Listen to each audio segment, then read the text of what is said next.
Good evening, race fans, and welcome back to VSR Phoenix Season 8, Round 13 here, the penultimate round of the championship as we head straight into qualifying today. As always, I am Regan Clarkian. We've moved up the easternmost coastline here in Spain. We've left Valencia from the rounds gone by last Wednesday and now find ourselves in the northeasternmost region of Catalonia, here at the historic Circuit de Barcelona, Catalonia. Founded in 1989 and opened in 1991, despite its contemporaries in Europe, it is one of the newer tracks on the horizon here, more historic for its sort of place in the world of motorsports. It's more commonly than not known as the area where all of the Grand Prix testing gets done and played its own integral hand in the development and testing of some of Grand Prix racing's greatest machinery. Modern day racing wise, it also holds, of course, the Spanish Grand Prix, which it has ran up until this very year here in 2025, with risks of it losing its spot on the calendar as early as next year to Madrid, courtesy of the Mad Ring, a new street circuit being introduced in the world of Formula One. Elsewhere, it holds the 4 Hours of Barcelona, the European Le Mans series. It has done so since 2008, the 24 Hours series, 24 Hours of Barcelona since 1998, the GT World Challenge Europe series since 2017, and TCR Europe since 2018. It also held the World Rallycross of Catalonia, which was held in Sector 3 of this very circuit indeed. It's a bit of a middle-of-the-road track in terms of viewer opinion.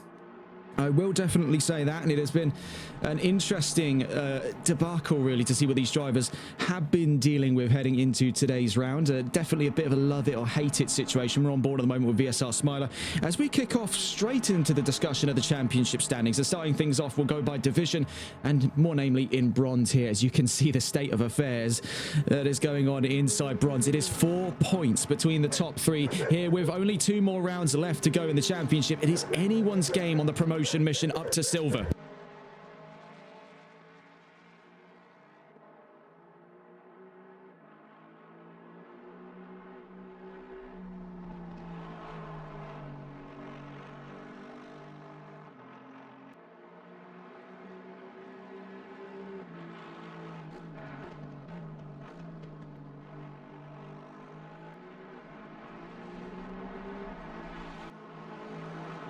Apologies for the interruption there. We're back onto the discussion of division standings. As we mentioned, 4 points between the top 3 in bronze. Smiler, Abok and Jaco all within a bid of being moved up to silver. Speaking of heading into the silver championship standings, it's VSR ChrisD from Oatsy and Antion to make a 4-point gap between the top 2. Sadly, Antion is numerically out of the fight for a promotion into gold as far as going for winning of the silver championship.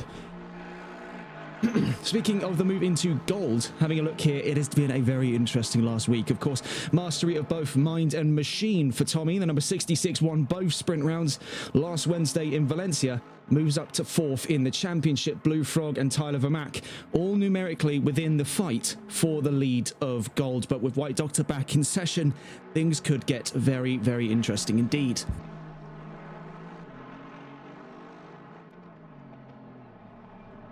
Looking into the qualifying predictions for today, it is looking rather strong indeed if you are Tyler Vermack, right now leading by upwards of just over tenth of a second there to White Doktor and Aston Martin 1 and 2. We're on board with the Aston Martin of VSR Smiler, who just gets across the line there for the first time at the session of 1:45.978. As we bring our timing charts up on the left, we'll quickly see how things pan out. As far as predictions go, though, it's Vermack from White Doktor, VSR ChrisD and VSR Antion and VSR Oatsy in the top 5. Tommy in 6th, Audi Pete 7th, Elite Cassie in 8th, Smiler 9th and Grizz in 10th position. Balance of performance-wise, Aston Martin, who seem to be the manufacturer to be, find themselves on the lighter side of things, only by 2 kilos, which is not anywhere near as much as AMG or Lexus's 4 or 35 kilo reduction, but is still greater than Audi, McLaren and BMW. Then heading into the positives, Ford, Porsche and Ferrari for today.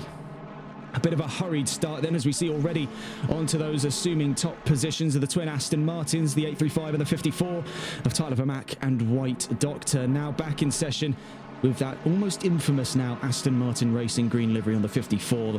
And having a look at the previous wins over the course of the season, of course, we mentioned it was double trouble for Tommy, giving Porsche their first look at a top scoring position in this championship for a long time indeed. And it definitely does add a little bit of spice into the mix on what has been an exhilarating championship. White Doktor, of course, having picked up so far in this season 3 race wins in total, still leads the championship by a very, very close margin. We'll stay on board with White Doktor as we recount in the next 15 minutes or so what it's looking like from the outlook of all 3 divisions. In the championship fight for gold, of course, we mentioned that these 3 are still numerically within that fight. We won't rule out either Tommy, who is about 10 points off from this margin here, still numerically within the fight, but only just, as right now the points needed to win Season 8 in this very round is 15 and up. The outcome most desirable then for White Doktor is that he needs to win this race. Bottom line, he needs to win this race. Blue Frog and Vermac need to finish in 5th or below, and I believe, as Blue Frog is not an attendee to this race, it is a 2-horse race between the 2 Aston Martins of White Doktor and Tyler Vermac. So there's your bottom line. If he means to win this championship here and now, he is going to have to win this. Look, for love nor money, 1st place overall. And then Vermac will have to finish out of that top 5. And with an hour on the charts for the race today, it is not impossible to state that as an achievable goal. We've seen how crazy these races have been all season long. This is no exception, especially with the stakes so high. For silver, as you can see, it is 4 points between our leading 2, Grizz and Oatsy, who have spun a tale as old as time here in Season 8 for that fight on the move up into gold. We see there Tommy just going 3rd fastest in the session as we've been watching on with White Doktor. Tommy, who was the real star of the show last Wednesday, really stole the hearts and minds of that paddock.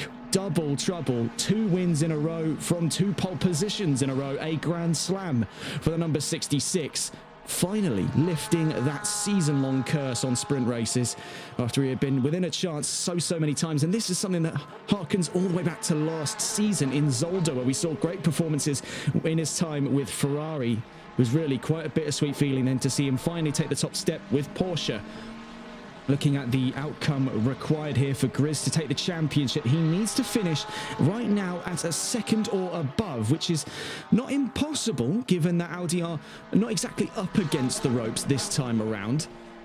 And Oatsy would have to DNF. Of course, these are much less realistic goals than what we've seen up in gold. We have seen that the gold pack can be spread out quite a fair bit over the course of this championship. So not impossible to rule out gold, quite difficult to rule in silver. And then looking in bronze is where things get absolutely razor thin. 4 points between the top 3. Jaco from Abok from Smiler.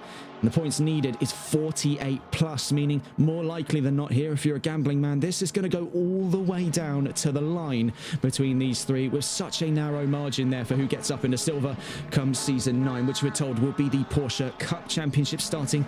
And I'm not 100% on the dates here, but I was told early September. The date September 8th tended to float around in my notes here. We'll have to double check that by the end of the championship. Season 9 is going to be very, very interesting. But we also see quite a few drivers drop away from competition, among them Tyler Vermac, who already announced that he will not be competing from Season 9 onwards, as he doesn't really have the interest at this current time in his career to be participating in the Porsche Cups. There have been not exactly many outcries here for drivers who are going to be participating, leaving us with a bit of an unknown palette come Season 9, but it is going to look to be very, very interesting as always. And of course, we've been confirmed as the primary broadcaster for Season 9 of VSR Phoenix here on TRTN, and it is a mighty, mighty pleasure of ours. So as we're on board with Tommy making his way out through Sector 1 here in Barcelona. Last time we were here was back during the Console Endurance Series, if memory withstands, at round 3 of the championship, where it was won by Tempest Motorsports, Adam Saunders and Brendan Roos. Oh, that's trouble there. You can see in the background that was for, I believe, Shawnee Mack. Yes. Having a look there. Oatsy now up into the top 5. We need to see what the rebuttal is from Grizz. He's 2.4 seconds currently off of pole position. Audi not looking the worst in this race at the moment, or in this qualifying. Let's not get ahead of ourselves here. Still an hour of racing yet to come. 10 minutes, just under 11 left in qualifying. Having a look at the calendar as well for this season. We're in the last 2 rounds here, folks. We're in the end game. Round 13, of course, here in Barcelona, and then we'll be leaving Spain for the land of South Africa. out in the savannah, well, more aptly on the outskirts of Johannesburg in Midrand, as we head to the Circuit Kyalami, where everything started off here on TRTN's coverage of VSR back during last season's opener at Season 7. And it is going to be a bit of catharsis then to see us return back to Kyalami, a circuit with such stooped heritage here on TRTN from a myriad of series, and definitely seems to have quite a bit of heritage here in VSR. Never a dull moment then has it been over the course of this championship. As we're amongst the final 2 weeks of racing, really is quite a bittersweet feeling to wave goodbye to what has been a fantastic chapter of racing for these drivers. Onwards and upwards, though, is always the mentality of VSR, and heading into Season 9, it is new horizons for the rest of the grid.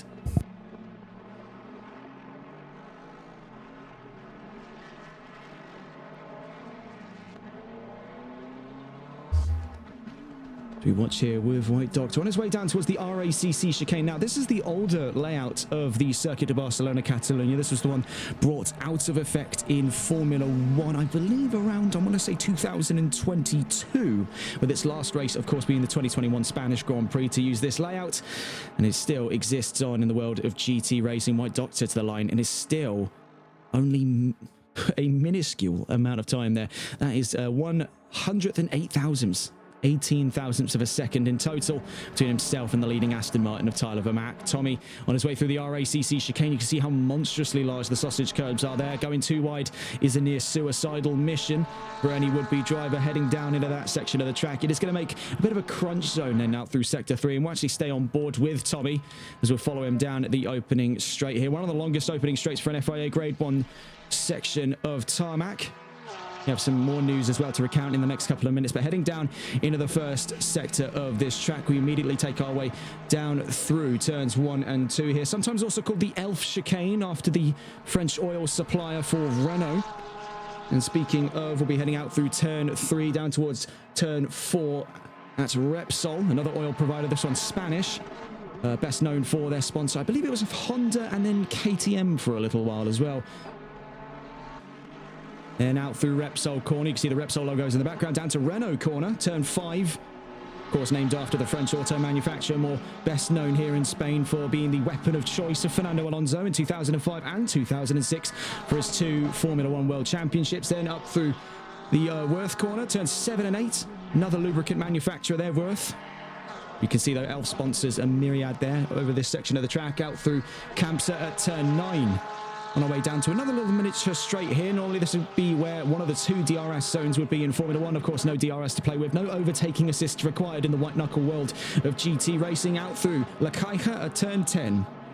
Out through turn 11. Now, this is a bit of a claustrophobic section of the track here. Very easy to throw the car asunder. It's not a particularly graceful section of the track to navigate. You can see even for a maneuverable car like the Porsche 992, it is not particularly easy at all. Out through the RACC chicane.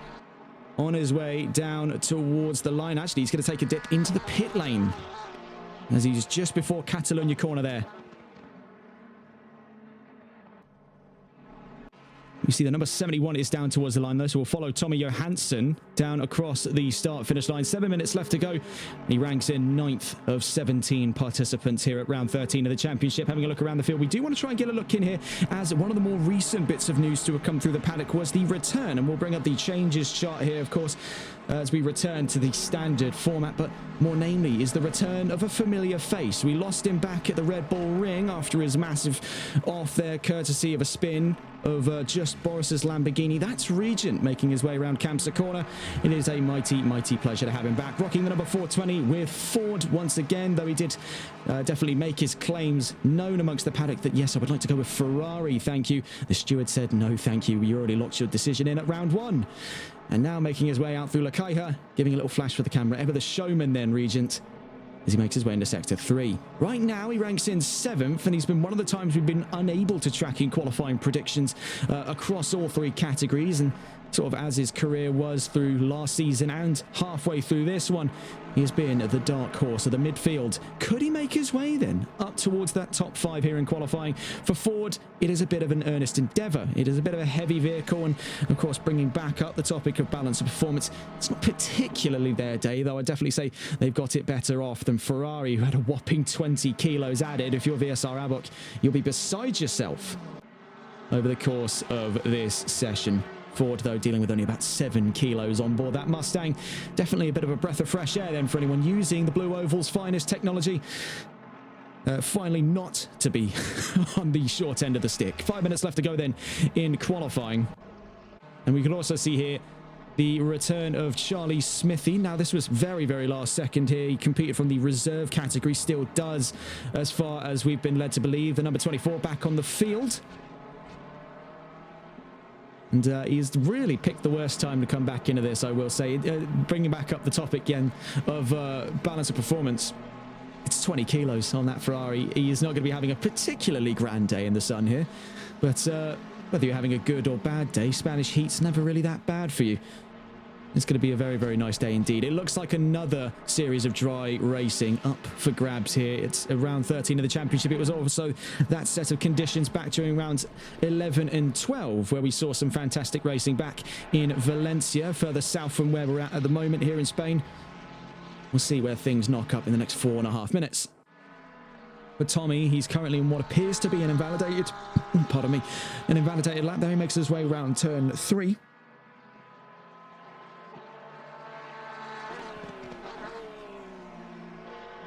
And out through Repsol at turn 4. So 4 minutes left to go. Tommy took pole position twice in a row to deliver a Grand Slam last week in Valencia. Right now, he stacks in on the podium. Will be starting, by the looks of it, at the front of that second row. He makes his way up through Worth Corner. Still on board with the number 66. A real focal point then, of course. It has been a long time coming to see him at the top step. And that does put him up to, at the moment, so it seems, we take a gander at our notes, does knock him up to what I believe is 4th in the championship, if I'm not mistaken there. We'll have a quick gander at the standings there. Actually, no, 5th, as a matter of fact. No, 4th there. We were counting the wrong set of notes there. So yes, 4th in the championship.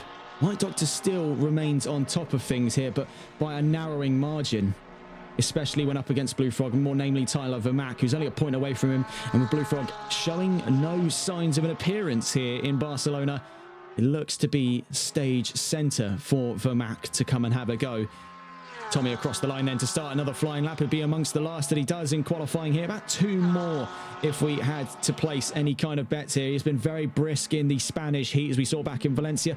Can he do it 3 times in a row? Now, that is really the question on the table for Tommy. Sprint formats really seem to have been his bread and butter. It's where he can knock in times in the very low ranges.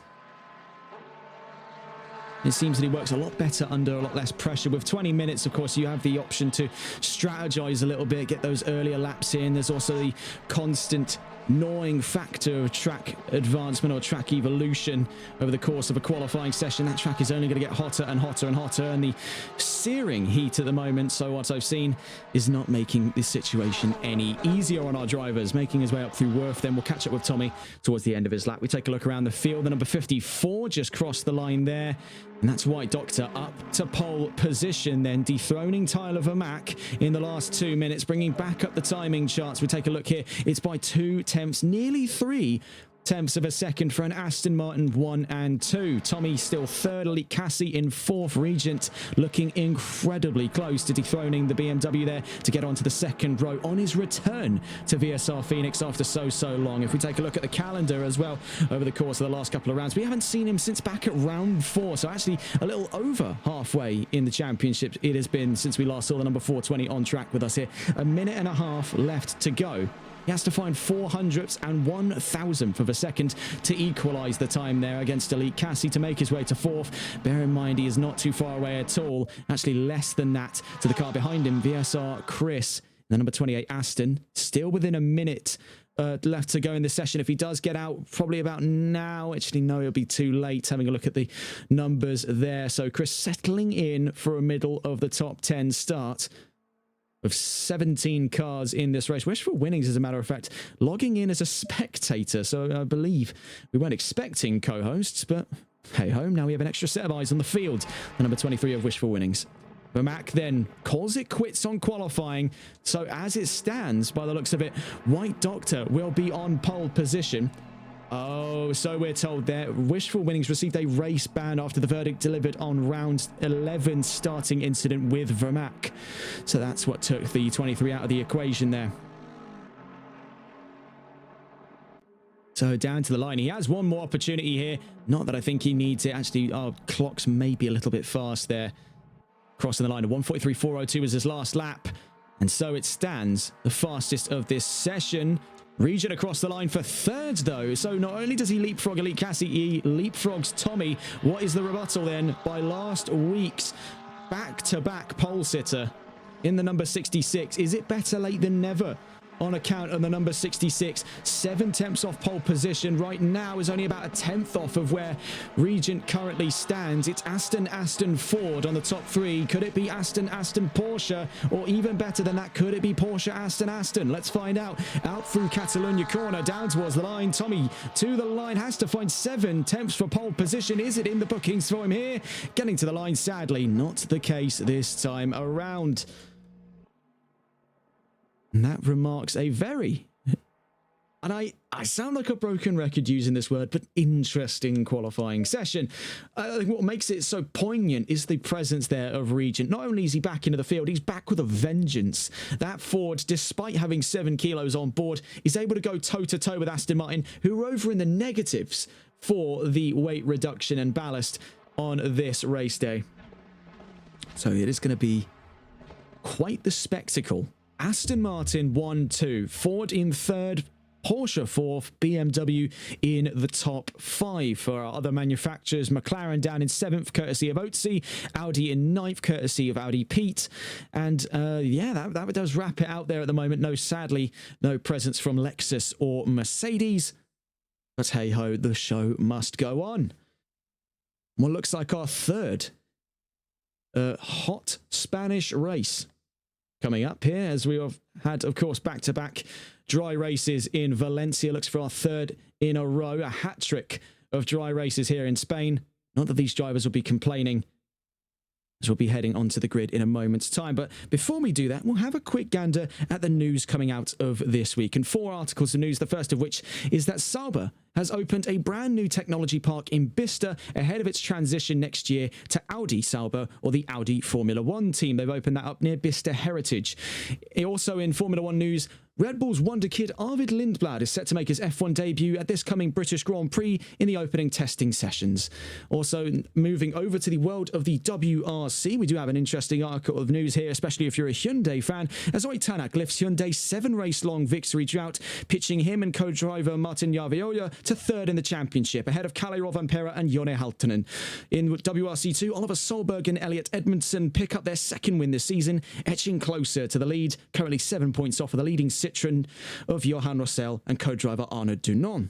And on our last bit of news today, in the SRO, Ginetta has greenlit a G55 GT2. They'll be the 7th manufacturer to join the GT2 championships come 2026. And that's our last bit of news then for today, as we take a look at our starting grid, and obscured by the starting gantry where the lights are positioned, we can see just peeking underneath as our 2 leading Aston Martins. White Doktor and Tyler Vermac then make up that front row region on a knockout return to this qualifying session and now into this championship after a very, very long sabbatical. Picks up third and ahead of Tommy, who was the real star of the show last Wednesday with that Grand Slam victory in both sprint races. Elite Cassie in the top 5 starts ahead of VSR Chris, and behind them on the 4th row is VSR Oatsy and VSR Antion. Audi Pete in 9th, Tommy Johansson in 10th, Smiler 11th, Grizz in 12th. So this is quite vital there, as his rival in the Silver Championship is quite a ways up there, about 5 positions up road from him on race start. Behind him, Charlie Smithy picks up a very solid qualifying result,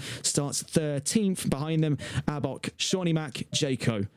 And then, of course, Wishful Winnings taking a race ban. Having a look at the overall championship standings then, not regarding divisions individually. It's White Doktor from the Blue Frog, 406 points to 371, but he's set to lose out as Tyler Vermac is in this race where Blue Frog is not. With 370 points, it's only a single point behind to round out the podium positions. Boris, after leaving the championship, still takes 4th with 357 points. Tommy, who took both race wins and both pole positions, in 5th in the championship, up from 7th with 341 points. Elite Cassie with 301 makes 6th 6th place, and Wishful Winnings only 2 points behind makes 7th position. VSR ChrisD with 289 points is only 10 points behind Wishful Winnings in 8th in the championship, and 4 points behind him is Oatsy in 9th, and Soviet Mario rounding out the top 10. So we are but moments away then from the start of our opening formation lap here in the Circuit de Barcelona, Catalonia, and I am thoroughly looking forward to how things pan out here. Major action spots will be down at turns 1, 2, and then down at turn 4 and turn 5. The opposing hairpins in sector 1, the much wider, more parabolic shaped Repsol corner, and then the much tighter and traditionally shaped Renault corner at turn 5. Then, of course, the climb uphill from turns 7 and 8 at the Worth chicane. It's going to be interesting to see how things pan out then. It is not an easy track, as it was designed almost first and foremost for the world of Grand Prix and motorcycle racing, and the GT3s, funnily enough, are neither of those things. But they'll give it a very good stab, and the last time we were here, of course, we mentioned, was back during the Console Endurance Series, and they gave it a whale of a time there.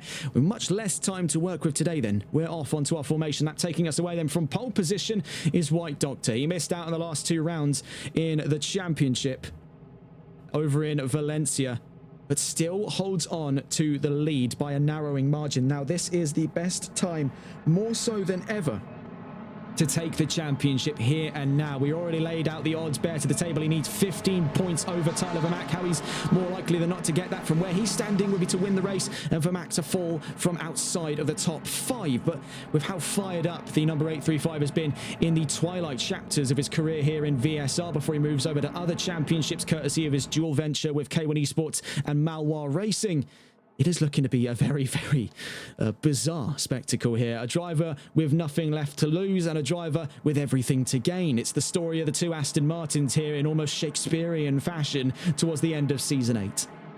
But then you've got the dark horse, and what better to have a dark horse than in a sprinting Mustang. The Ford Mustang lining up on 3rd, returning after a long, long vacation. The number 420 of Regent. Right behind him then, the rising wonder kid of gold. That's Tommy in the number 66. A Grand Slam last week in Valencia. Who could forget a result like that? Gave Porsche their first bit of silverware in a long, long time. Elite Cassie, who was a rising talent from last season, lines up at the back of the top 5.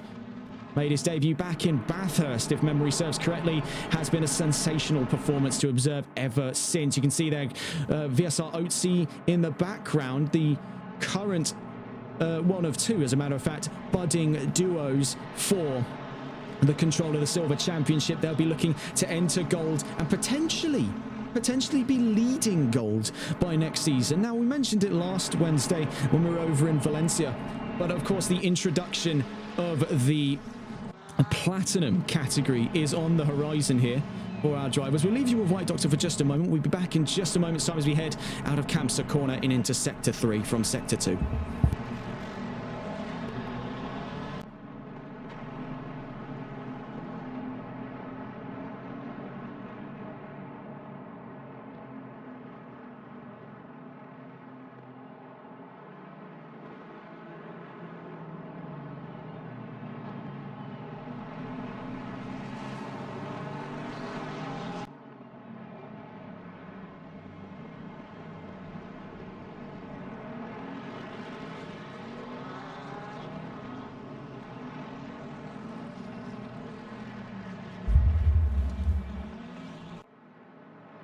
You can only imagine what the state of affairs is going on that front row. Legs trembling in anticipation between the 2 Aston Martins, the Ford and the Porsche, giving them very ample company as we head down towards the line here. We'll watch on board with the leading car then from pole position. White Doktor, you can see the timer at the start there. 1 hour on the clock here as we make our way through the RACC chicane for round 13. And the penultimate round of VSR Phoenix Season 8 will head around Catalonia Corner. And on the slow crawl to the line, it has been a very, very fantastic championship, to say the least, and we've still got one more race left to go over in Kyalami in Midrand, South Africa next week. But right in here and now is the closing chapter for our Spanish endeavours here in Barcelona, down towards the line with actually 8 cars on one side, 8 on the other. We are green and racing now. It's a bit of a late start by our flag system there in Barcelona. Already 3 abreast between Tyler Vermaak, Tommy and Regent as they now battle. Stage a defensive towards the front. White Doktor running scared down into the elf corner at turns 1 and 2. It's Region on the inside, already on lap 1. Forces White Doktor wide, and there goes through as well. Elite Cassie up into second. What a meteoric start that has proven to be. Having a look on our replays then, heading down into turns 1 and 2. What an opening we have just seen here in Barcelona. A little bit of contact, but Region up into the lead, Cassie into second. Absolutely mind-boggling stuff. Right now for White Doktor, he is absolutely swamped in, as now a new set of battles has occurred in front of him. A little bit of desync for good measure as we head around Renault corner for the first time. Vermaak already eyeing up White Doktor, but it's the story of Region versus Cassie on what has been sensational returning form by the number 420. Getting on board then with a returning star right now in the battle for the race lead as we head out of Kamsa for the first time down towards Lakaiha at turn 10. What an opening flourish that was, to say the least, and we are far from over as Cassie to the inside at turn 10, heading in towards turn 11. It's Cassie up into the lead. I could barely speak on our way to sector 3. Absolutely unbelievable. Out through Eurocar, now on our way down towards the RACC chicane. White Doktor's looking towards the inside, but backs out on better intuition there.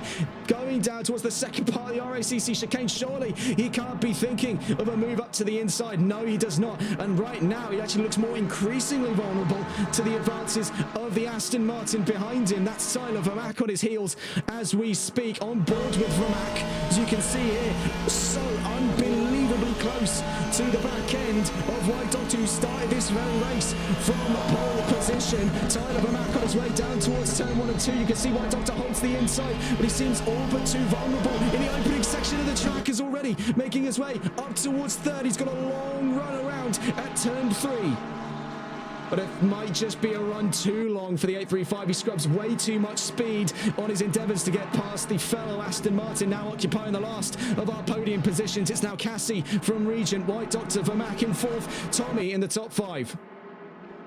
You can see another driver who's broken through the crowd. You can see the background, that green McLaren. Number 6 is VSR Oatsy, now on the tail end of the number 66. That's Tommy in the red, white and blue.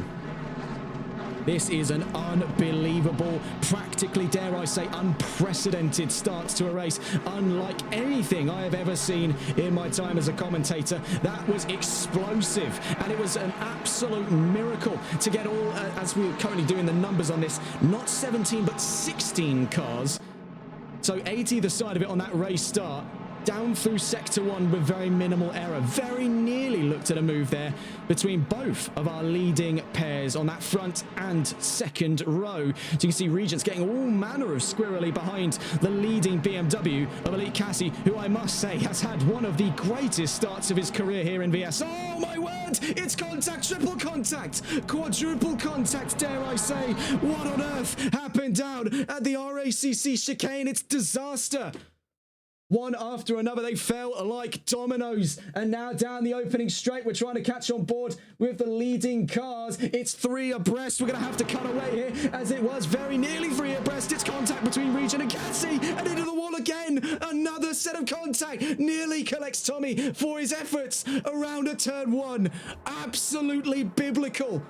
What on earth has happened here in Barcelona? Cassie is in serious trouble, facing the wrong way. His race is done. It's over. Oh my word, but what it has given is Tommy the opportunity here to come up into the lead of this race. It's Tommy from White Doktor, Regent, and then Tyler Vermaak inside the top 4. We're seeing here from Regent in an incredibly wounded Mustang, that number 420.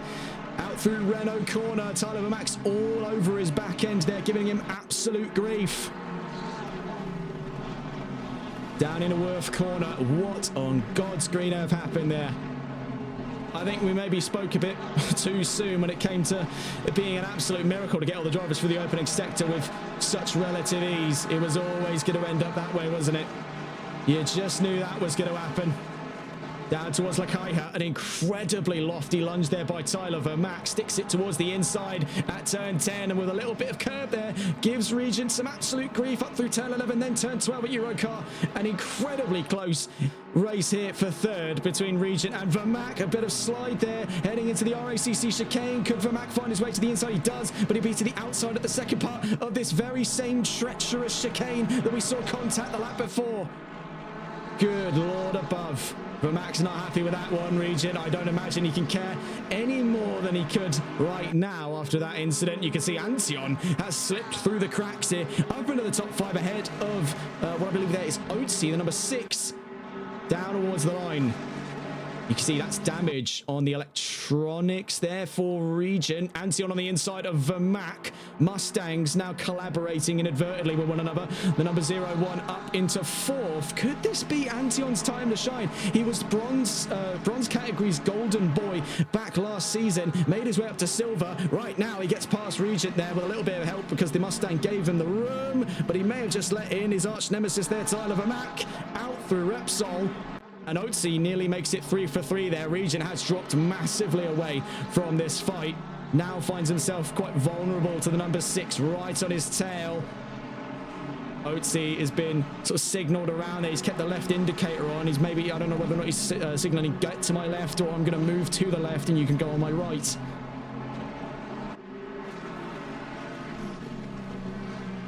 I must say, it has been a bit of a baptism of fire there for Regent on what looked like a very good start. Has quickly come apart at the seams in his endeavours to get around Elite Cassie. Major contact between the pair of them in the opening 10 minutes. Could you believe something like that? We'll have a look around the field, but for the time being, quickly just checking on our fight here for the podium. You can see as well in the background, Regent is vulnerable to Oatsy in losing out that top 5 position. Oatsy is merely an onlooker right now to what is going on in front of him. Vermaak versus Antion. Antion now up in the 3rd, makes forward on the podium. Porsche slips up to the podium and White Doktor continues to lead the fray. You can see by a growing gap, the real talk of it inside the top 5 is between 3rd, 4th and 5th and 6th in the background.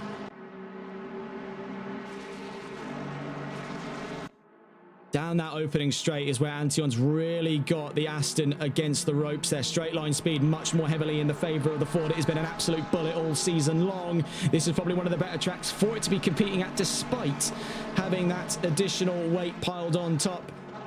Really, they couldn't complain, because on paper 5.4 litres is bigger than 4. And in that engine measuring contest, they've kind of always got Aston Martin pitched. Unless you look in front of you, in that case you would be a bit surprised to find that not only do you have a 4-litre Aston Martin, you have a even smaller engine Porsche in second.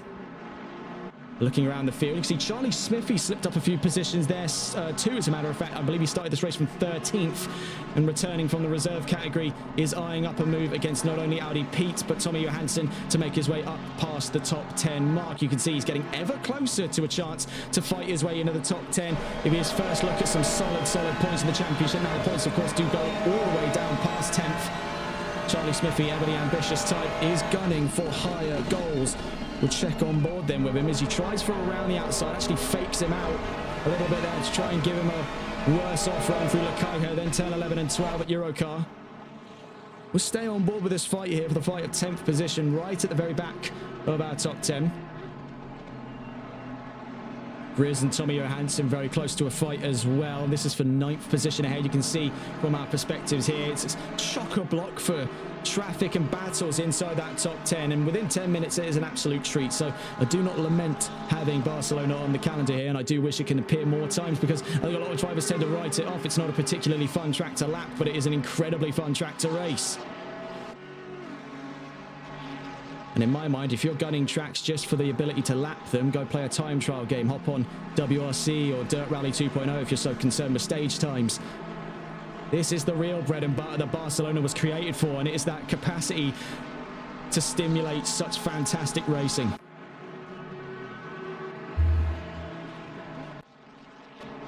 So looking around the field once more, can barely speak, still trying to catch my breath here. As you can see Vermaak alongside Regent. This is from the perspective of Oatsy, who's up in 4th. Vermaak looks to slip into the top 5 ahead of Regent. from highs to lows there, seemingly simulating the last 4 races he competed in the span of 10 minutes. Regen has really seen the thick and thin of it.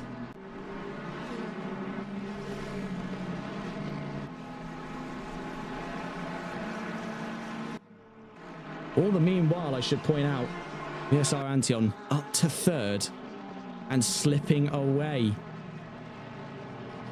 Could this be his first look at a proper solid podium finish for the number 01? Well, only time will tell us. And 49.5 minutes left to go. That has been a raring start for Ford. And really, it has been a mixed start, let's put it bluntly here for Regen.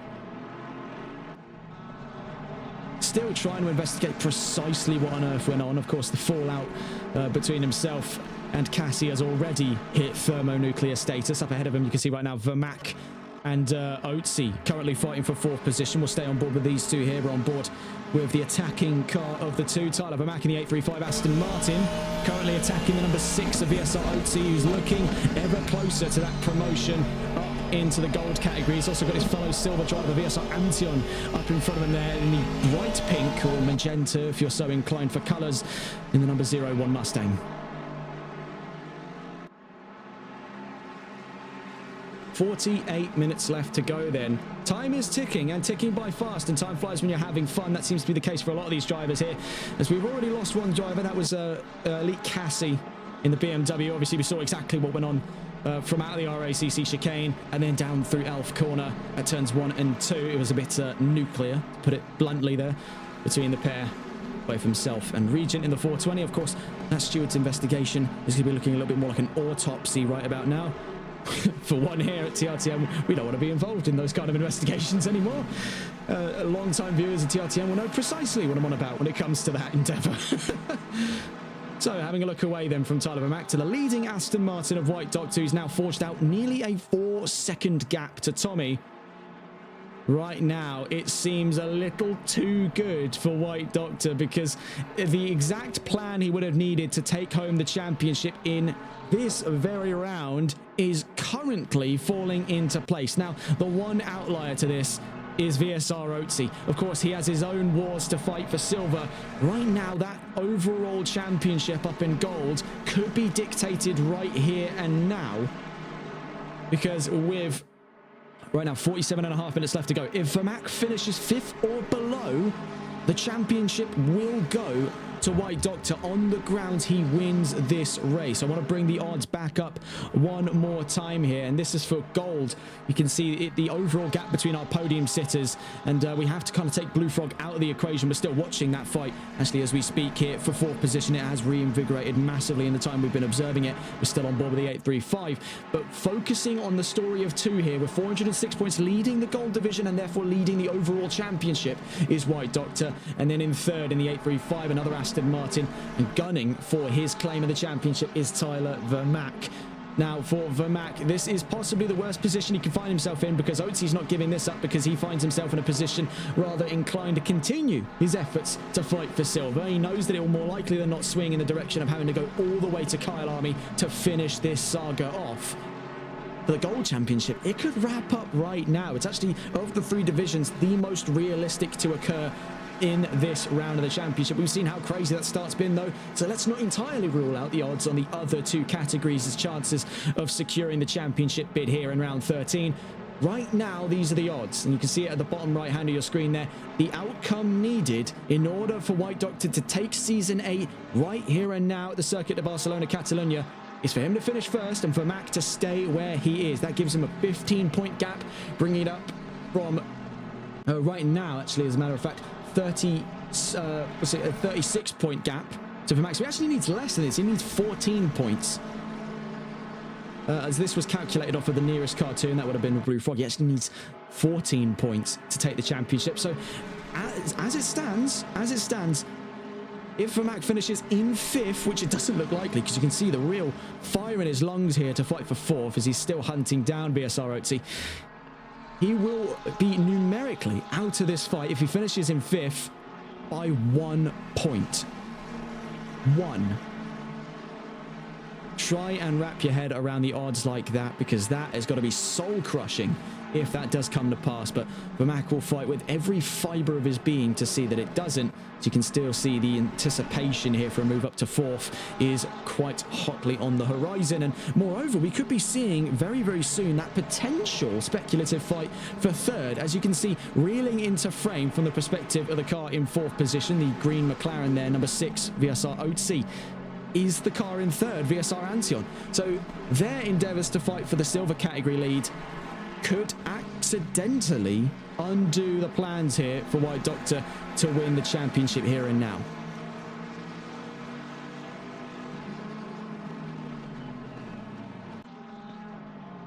So we're still on board with Vermaak. There are fights going on behind at the moment for sixth there. Chris versus Regent, the number 420 versus the number 28. As they make their way out of Lakaiha, turn 10. They're not too far off from our drivers here on screen in the fight for fourth position. As I must say, it has been a remarkable race start. We're past that first quarter of an hour. So getting a gander here at the overall standings after what has definitely been one of the most bizarre starts in VSR history. White Doktor leads from Tommy Antion in third. You can see the rest of our top 5 in frame at the moment is right behind them. VSR Oatsy and Tyler Vermaak. Tyler Vermaak's actually reeling in very close to a move here for fourth position.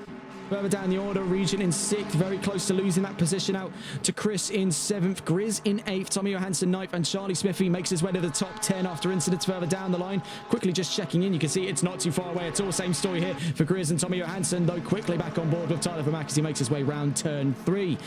Further behind the top 10 then, Audi Pete in 11th, Shaco 14 in 12th, Smiler 13th, Shawnee Mack in 14th, Abok in 15th. Now, bear in mind, Jaco, Smiler and Abok are all in that bronze championship fight, bringing that standings, I should say, sorry, up there, and also bringing up the odds for how things could swing in this championship. The most realistic scenario is not with us at the moment, as it would require Jaco not only to win the race overall, which is quite difficult, but he's 1.8 seconds off the nearest position and in 12th overall in this race, as that is just it's too thin a margin to clear right now.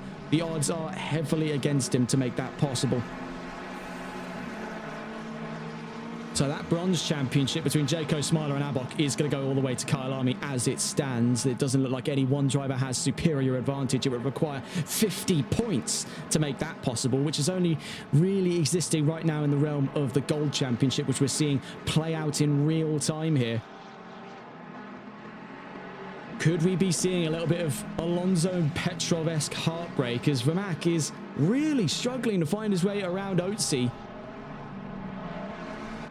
With White Doktor so far up in the lead here for Vermaak, this is more considering a salvage drive as it stands. Strategy, of course, will still play a heavy hand in this, and with about 12 minutes before we expect to see our pit lane runs at the halfway mark of this race, it does remain quite heavily up in the air as to what can happen for Tyler Vermaak. See down the line as well, very close stuff here as Charlie Smithy has moved up into what appears to be 9th position now, up and ahead of Tommy Johansson. Grizz next in his iron sights. You see the Audi gets all over the road on his way down towards Elf Chicane at turns 1 and 2.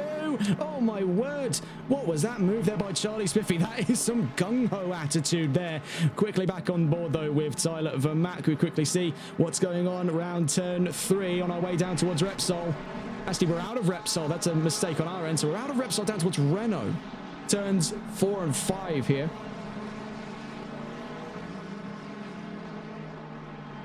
With the better of the 2 exits, Vermaak is going to try something a little bit ambitious. I can see it in the way he's anchoring that car to the racing line. He's just waiting for one more slip up, but he says, "You're all mine." On our way down towards Campsa, is Tyler Vermaak going to commit to it? Absolutely he is. On the inside, a little bit of contact between the pair of them. Oatsy annihilates one of the offshoot boards there. Vermaak doesn't feel too happy about that. He'll get earlier on the brakes to let Oatsy back out in front. That's a little bit nice, isn't it?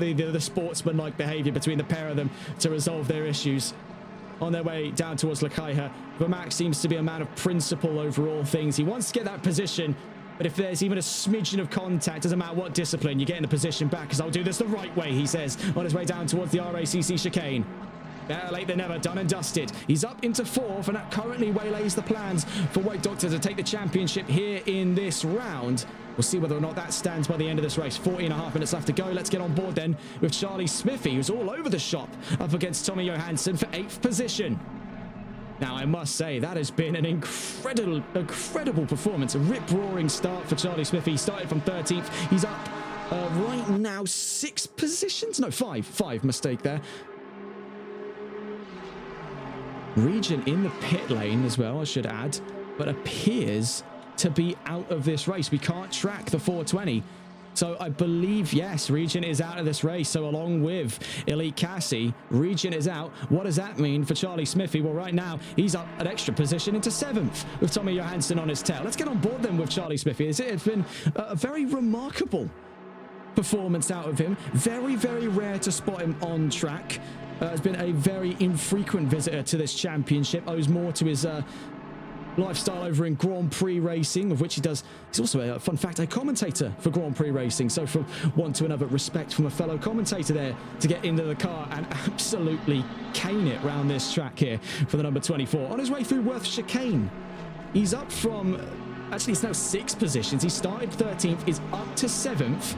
Admittedly, you can see how often he was willing to get the elbows out here for control of these positions. Right now, doesn't look to be in any immediate trouble, but has really given it a proper thrashing in that Ferrari. Now, you would have thought, given the balance of performance in effect today, Ferrari wouldn't have been within a chance of it. But Charlie Smithy has shown you that he can be down, but never out of it. Really, that is quite an inspiring story there. Potentially in the lookings then for driver of the day today. But of course, with 38 minutes left to go, it could go in anyone's direction right now. Looking at it here, Jayco is getting a very healthy eyeful of a fight here for 10th position between Smiler and Audi Pete. We'll get on board with the defending car here as we take a look in. Audi Pete competing from the silver category. He's got Smiler and Jayco behind him from the bronze category. He's also chasing fellow Audi VSR ChrisD. So are we looking more realistically at a fight for 9th? Absolutely, because he's in the slipstream there. The 2 bronze cars behind him, Jayco and Smiler, will have to worry about themselves here because it seems to be the fight of the 2 Audis. Of course, now we mentioned these are among the last of our V10s here, the 5.2 litre co-engineered Audi V10. It was also used in the Lamborghini Huracan, the last of its kind then. And in the twilight chapter of Audi's endeavours, more likely than not here in VSR, we get to see 2 of their most loyal drivers take to the helm here in Barcelona for the fight of 9th. You see Smiler, an active participant in this, though. He's really reined it in over the course of Sector 1 to put himself at almost eye level with Audi Pete in the number 77, down towards Renault corner at turn 5.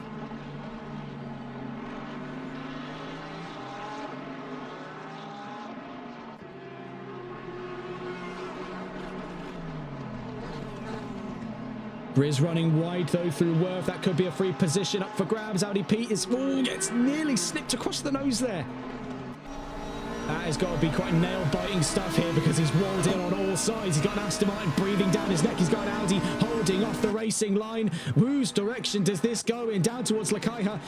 Is it Grizz? Is it Smiler? Is it Pete? Who can tell? Out through turn 10, it could be the Aston. No, as a matter of fact, but he is up 1 position there ahead of Audi Pete, who now drops behind, is now more realistically looking at the fight for 10th. I must say, I am delighted to see how well things have been going here in Barcelona, because it doesn't matter what direction you look in, you seem to always be getting a nice little dosage of fighting here. Maybe it's one of those tracks the drivers don't necessarily prepare for, same as Valencia, where not many drivers tend to come about these areas. I mean, Spain's not a particularly popular country on ACC, so it seems. And with tracks like Barcelona and Valencia, it's proven that looks can be unassuming. And definitely had to sit here and eat a bit of humble pie myself after originally thinking this was going to be a bit of a cut and dry strategy race. Boy, am I delighted then to be proven wrong. Out through turn 3 we go then. You can see all over the shop with Smiler in front. Audi Pete looking to claw back into the top 10 here, and the number 77 Audi still has present company to worry about. Jayco 14 is only 8 tenths away from him on our way down towards turn 4 at Repsol.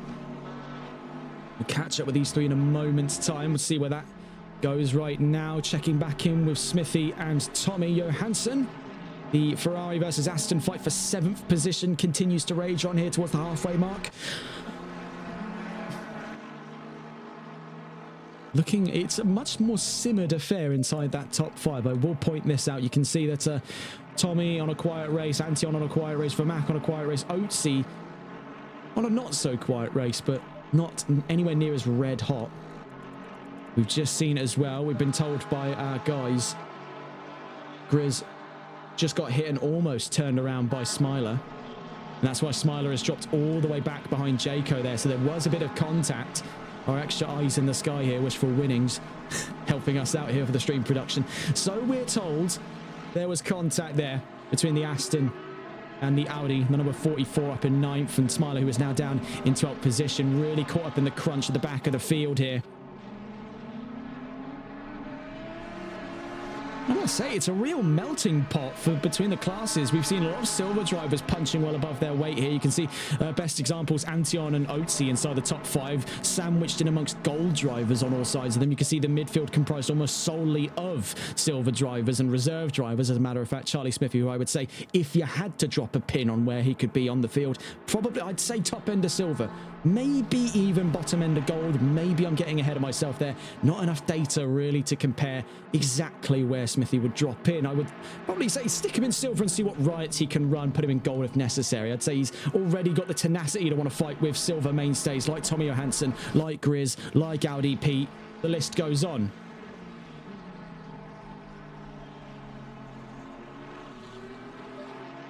You see behind here as well, Grizz is having to do an absolute stonewall defense here in the number 44. For 9th position, he's got not only his fellow Audi of Audi Pete in the 77 behind him, he's got Jayco 14 and VSR Smiler. It makes a 4-car fight for 9th position. So we're going to be staying on board. So it seems here, we'll be floating around the notion of our top 5 fight going on not too far away. As a matter of fact, you can see this is the fight for 7th. We also have, looking towards the back of our top 5, Oatsy v Chris. Keep an eye on that one, but this is the talk of the day. As we head towards the halfway mark, sandwiched firmly in the middle here is Jayco 14, one of the bronze drivers budding to enter silver next season, going up against some silver mainstays of his very own, the twin Audis of Grizz and Pete. He's also got his fellow bronze competitor there, VSR Smiler, bringing up the bronze odds here in that top 3. It's 4 points between that top 3. Jayco leads the bronze standings, but Abok and Smiler still behind him. He'll be seeing just that little extra wideness on the gap, just a little more points, a little sprinkling of points here by the end of this race, if he can hold on to the position right now. And with the 2 silvers in front of him, he's not exactly going to be complaining as we head down the opening straight. Jayco 14 then, could he be looking for some crazy moves down towards turn 1? He's got the better of the late braking there, courtesy of the Porsche 992. It's fantastic under brakes. You can see it's contact between himself and Smiler. Smiler's managed to get that car running again. That could have been an immediate spin off there. Getting a look on the replay, it was quite the tank slapper on the exit of Elf Chicane. You can see where the move was planned there. Jayco just didn't have a very good run out of turn 1. Smiler did tried to hook his way to the inside. I think Jayco saw him, and it was a bit of understeer as well from Smiler. I think it was more on Smiler's end there in the Aston, understeer out of turn 2. That was quite a tank slapper. Let's not deny that part whatsoever. You see here, this is the fight for 5th. We were floating around this idea, and right now it stayed exactly where we left it off. Chris about just under a second from Oatsy. Nothing too close. We can see something rather close going on in front of them. That is the fight for 3rd as it stands. Tyler Vermack was not complicit to see things out the way that White Doktor was hoping. He wasn't going to be putting himself towards the back of the top 5 and letting the championship slip away from him, because right now, through thick and thin, he is currently fighting for 3rd. And with White Doktor into the pit lane, Tommy takes the lead of the race. These 2 are promoted to 2nd and 3rd. This is looking to be a very exciting midway fight. We're also told that there are exciting battles going on for 7th as well down the order. Charlie Smithy versus Tommy Johansson. Tommy Johansson into the pits though. Charlie Smithy's got clean air for at least the next lap before he considers a run into the pit lane. Number 24 then stays in 7th, is promoted to 6th there, with White Doktor still being in the pit lane. VSR Abok at the trailing end of bronze at the moment. Ahead of him there is Smiler and Pete, who are both come into the pit lane alongside Tommy Johansson. So the pit lane is lively. Jayco's going to go up in 8th then by staying out for an extra lap. 31 minutes left to go as we head towards the halfway mark. Quickly checking in with that fight going on. This was originally for the back of the top 5, Oatsy v Chris. Now is for the top 4. Will provisionally run its way back to the back of the top 5 after pit lanes.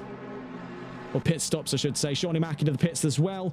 He's 4th in the Bronze Championship, if memory withstands. And taking a look here, you can see, yes, as a matter of fact, he has found his way into that top 4. And numerically, I would still say he's actually within that fighting chance. So, of course, it was 4 points between that top 3. And right now, it's only 14 points between the top 4. So, Shawnee Mack, on the odd chance here that his compatriots in bronze absolutely stack it, May even be within a chance to put himself in that big three. He's not far away, though. Let's put it bluntly.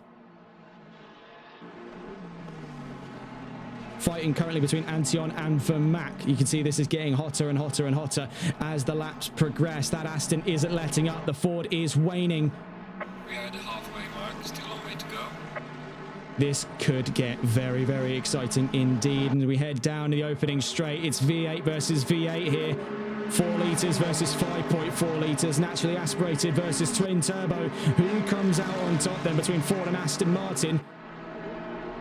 Almost a little bit poetic. Oh, never mind. I won't get my analogy in because that's contact between the pair. I was about to say, a bit poetic when you consider Aston Martin's history. It used to be a Ford subsidiary. It was owned by the Ford Motor Company through the 2000s.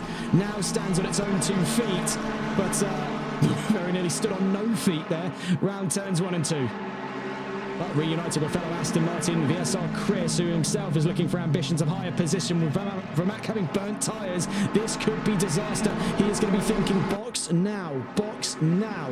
That is the only motivation currently running through the 835's mind, surely, after an incident like that. Antion maintains where he is on track. Oatsy moves up to the podiums for the time being. Vermaak is now on damage control. If he finishes 5th or below, the championship for gold is done.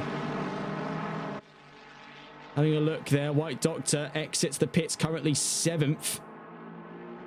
And only 11 seconds away from Abok, who stays out on this lap. Behind him as well in the pits, Charlie Smithy, VSR ChrisD and Jaco 14. You can see from Antion's perspective, he is really riding the wave here on this. It has been a fantastic race that he's been able to break through the masses and pick up some very solid positions at the moment. Could even be putting himself in the precipice here if things go sorely, sorely wrong in the next 28 minutes of a potential race win. And we're not going to be arguing against odds like those. Into the RACC chicane we go then from 2nd down towards 5th there. You can see incredibly close, towing each other through like they're held together with rope. As Antion and Tyler Vermaak into the pits. Oatsy and Chris stay out. Charlie Smithy exits in 8th position. He's 36 seconds away from White Doktor, who currently holds 7th. We're past that halfway mark in the race, and right now strategy looks to be shaking it up a lot here. Yes, Chris hunting down Oatsy. Tommy leading this race for the time being, yet to have taken a pit stop. Antion into the pit lane, and so too is Tyler Vermaak. Abok still out on track at the moment. He goes barreling wide through the RACC chicane. Is that an indication maybe coming for some new tyres? No, as a matter of fact, he is going long. White Doktor with the fastest lap at the moment is on his tail. 9.3 seconds away, makes his way out of turn 14 at Catalonia corner. Oh, my mistake, not turn 14 there. That's on the newer layout. That would be turn 16 at Catalonia corner. We've got to factor in an extra 2 corners of the RACC chicane.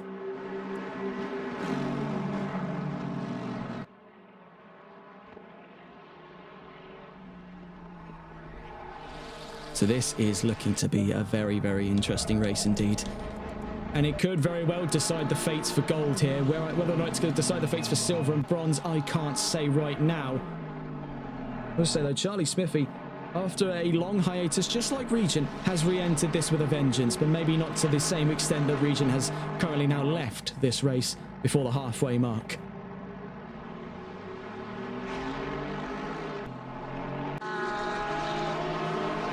Tommy stays out for another lap there on his tail. The lapped traffic of Grizz, Smiler and Audi Pete will be catching on with those 3 because they have picked up right where they left off, so it seems here at the back of the top 10. Still a few drivers left to pass up for pit strategy.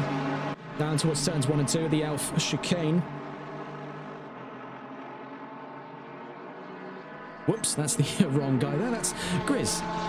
Got ahead of myself there. I was thinking about the other Audi, the number 77. Actually not too far away at all from this fight right now. Right, so this is the fight for 10th position right now between Smiler and Grizz. Oh, and it's contact. Not a great start then into the second half of this race. You can see there's the other Audi. I was thinking of the 77. Down into Renault corner, turn 5. Grizz then on that second half, something clearly awry after that. What looked like a seemingly minor collision between himself and Smiler's Aston Martin has done a little bit more untoward damage than we've been let on to believe here. As you can see, that back end is squirreling a touch on this second half of the race. That's not the kind of damage he was hoping to be dealing with this early on in his next stint. Down the back straights then towards Lakaiha, turn 10, Smiler to the outside looking for a very late apex, and he gets it served, and served sizzling hot at turn 10. Absolute witchcraft there by the Aston Martin.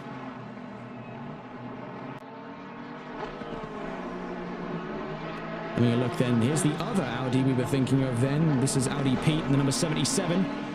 Actually getting closer and closer to the original Audi in question, VSR ChrisD, as we head through the RACC chicane.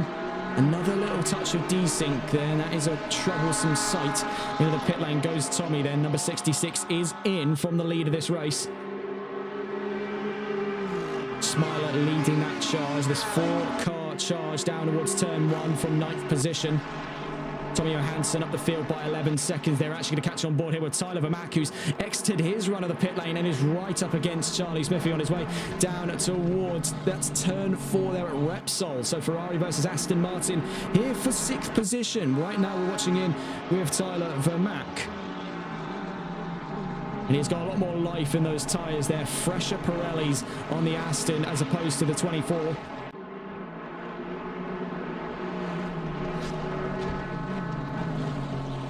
Up through Worth.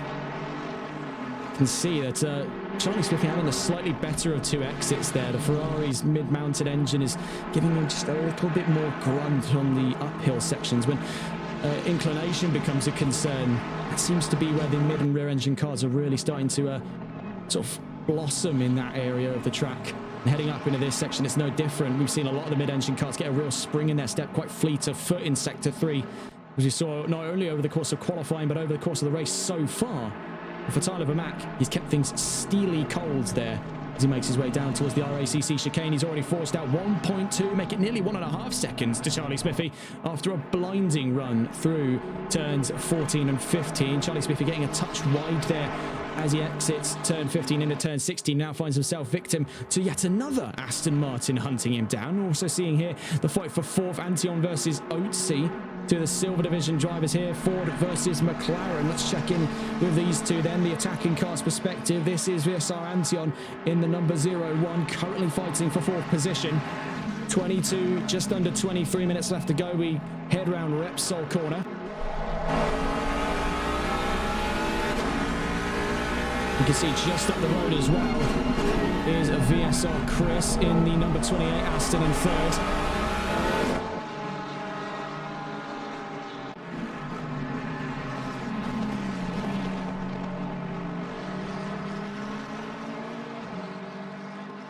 Out through Worth, then to Capsa. I must say, Antion, just like Smithy, is in that position for driver of the day because it was a real knockout start. He surfed a lot of the problems that the opening couple of laps gave us, the absolute bedlam that went on the front. And he snuck his way into a cheeky little 3rd, and right now still holds on to the top 5. We all had it pitched in our minds it would be Regent to be the Mustang to give us a good time here at the Circuit of Barcelona, Catalunya on his return to VSR Phoenix, but it actually turns out to be Antion. The rising star of last season's Bronze Championship on his drive here in silver has really wowed expectations in the Mustang.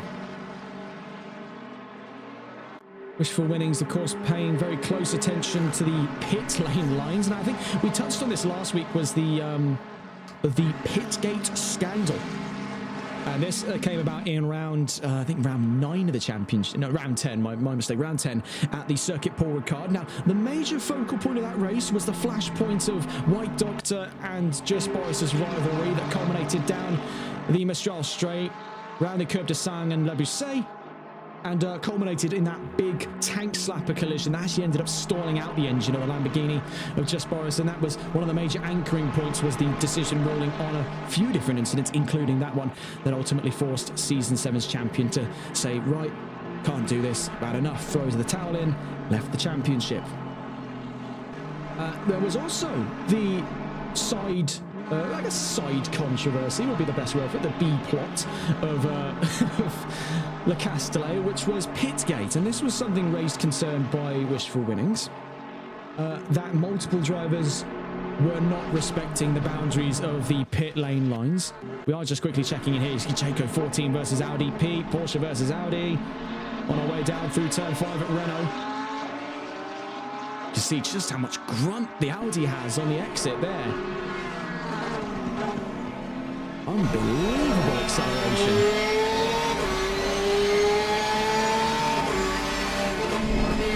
So where was I? It was the discussion of not respecting those pit lane lines. And he basically ended up calling out, I think, half the grid. I'm not precise on the numbers exactly because, oh my goodness, did you see that jump there on the inside by Jaco? But Audi Pete says, no, thank you. We're not going to be doing any of that. No horseplay involved here, ladies and gents. He takes that position right back. He's just not having absolutely any of it. We're still on board then with Jaco 14. Currently still in what looks to be a heated fight for 11th. And the ultimate decision ruling of that was warnings all around for the offending drivers. And ever since, as we went to Valencia, which did require runs into the pit lane on the nature of it being a sprint race, and now we find ourselves here where the rules are a little bit more, pardon me, a little bit more poignant, to put it nicely. We've only got apparently one offending driver, and he's not naming names. And nor am I. We don't snitch here. No grasses on TRTM. Jaco 14 then losing a few tenths for second down the opening straight. Audi Pete's got him against the ropes here in that fight for 11. But as we head around the opening sector here, turns 1 through 3, out of the Elf chicane, but it all goes a little bit square on the exit of turn 3. Very wide, but gives himself just enough room there to dive down through Repsol at turn 4. Parabolic corner, tight entry, loose exit. Now on our way down towards turn 5, getting ever closer. So that seems to really be his anchoring point for where he's gaining a lot of his time on that Audi. But you see on the exit here of Renault corner, that V10 just rockets away. It's a night and day difference there between Audi and Porsche. We'll catch up with these two in a moment's time. We'll take a look around the field here to see where our next fights could be coming from. And having a look then, after everyone has taken their pit stops, it's White Doctor back in office here at the front of the row. And by nearly 15 seconds, good Lord, try to wrap your head around that. Right now, where it stands, it could be a decisive championship victory for White Doctor on the horizon. He's got 18 minutes to stay where he is and not make any more mistakes. Right now in 3rd and 4th, VSR Chris and VSR Oatsy. Antion in the top 5. Tyler Vermack has got the world weighted on his shoulders there to make an 8.5 second gap disappear if he means to stay in this championship fight. Not only that, he'll be up into 5th. He has to finish in 4th. So when you factor in that gap, it's actually nearly 10 seconds. It's about 9.6 there is the current estimation of the gap he needs to clear up the field.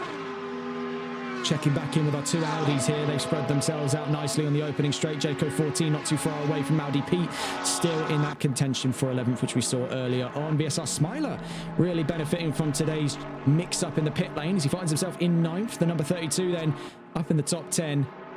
Actually ahead of the one of the two leading pairs for silver. That's VSR ChrisD in 10th. Oh no, don't tell me. Don't tell me. Was that a disconnect? Oh, no. That can't be good. We'll just quickly panic search around here. There's ChrisD. Smiler. Okay, Smiler is still in the race as far as we know. I'm not 100%. We'll have to get a verification on this. There he is. There's the Aston Martin. Had me worried for a second there. There's the leading Aston. Shawnee Mack was just tucked around the edge of our screen there. The number 4 went very wide at turn 1 and 2 at Elf Chicane to let White Doctor get past there. Wants no part in impeding his progress. 16.5 minutes left to go in this race. Then Tyler Vermack looks to be up to 4th. So was it just that our telemetry was out of date, or has something seriously wrong occurred? See right now, yeah, Tommy has suffered some kind of disconnect. Yes, as he's back into the pit lane. That's disaster for Tommy, but Tyler Vermack won't be arguing with that whatsoever as he's now back into the championship fight. Whether or not you could consider that a Deus Ex Machina or a bit of a sign of divine intervention, is it the same story as happened for Antion? And the number 01. Oh no, this is disastrous for them. Absolutely disastrous. My condolences out to them.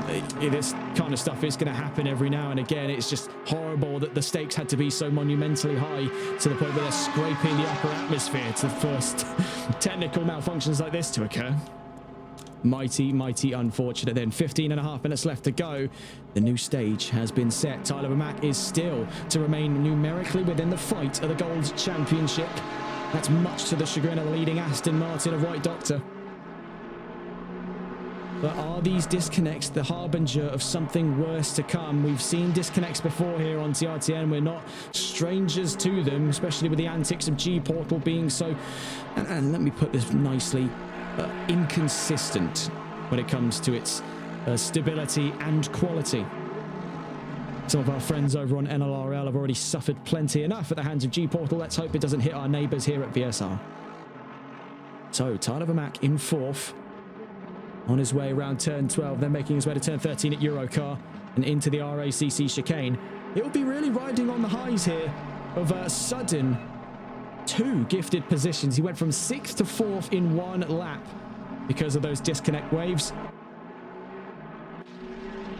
White Doktor remains at the lead of this fight. It's going to be very, very hard to take this off of him in South Africa next Wednesday at the final round of the championship. If it stands at the moment between these two, it still will go down to a fight like this where they'll have to duke it out on track in order to dictate the championship. But if this performance is anything to go by, that is going to be a real final battle, a bit of a boss fight then, so to speak, between the 54 and the 835. We can see, though, the yellow flags for the first time in this race are out, and it's down at the RACC chicane. The number 14 in trouble. That's Jacob 14, as a matter of fact. Having some trouble. There looked to have been some kind of incident with himself, and I believe the 44. I'm not 100% on that. Eyes in the sky could give us a verification on that, but that was the first time actually in this race we've seen a major yellow flag. Now you may consider, well, what about what went on down at the RACC chicane? Cleared itself out within half a second. That was the first time a car had actually remained on track like that, and there was also that incident regarding Elite Cassie.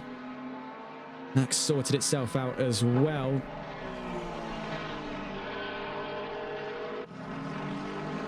Looking around the field, Oatsy in 3rd. Now, he's not going to be arguing with this whatsoever. Looking at the odds for the Silver Championship as well, as you can see, really it is only the story of 2. And right now, Oatsy is going to be grinning ear to ear because not only will he overtake the lead of the championship, he'll be doing so by quite a haul compared to VSR ChrisD.